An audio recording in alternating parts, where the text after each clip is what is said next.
బాబు సిట్టికి అట్లా నువ్వంటే అంటావు మీ నలుగురు ఏంది అనేది నలుగురే కదా ఈ నలుగురు కూడా మోసం చేస్తుంది పంటలు కానీ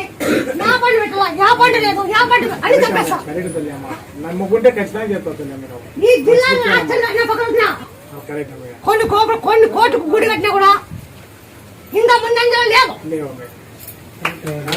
ఇంకా ఏదో ఇష్టగా చెప్పి ఇట్లా భక్తుల కోరికలు నెరవేర్చేదంటూ ఎక్కడ లేదమ్మా ఎక్కడ అయితే ఇట్లుందా మేడం ఇట్లుందా అవ్వా చేయాలంటే నువ్వు ఫస్ట్ పరీక్షలు రాయి నన్ను తెలుసుకో పరీక్షలు రాసినాక తర్వాత నీకు ఉద్యోగం వస్తుంది నీ బిడ్డకు వస్తుంది తర్వాత నీ కొడుకు మనవుడు పుడతాడు మళ్ళీ మనవుడు పుట్టినాక నువ్వు వచ్చి మళ్ళీ పోసినాను ఫస్ట్ జీతం ఇచ్చినాను చెప్పండి కెనరా బ్యాంక్ అంటే కెనరా బ్యాంక్ లోనే వచ్చింది వచ్చింది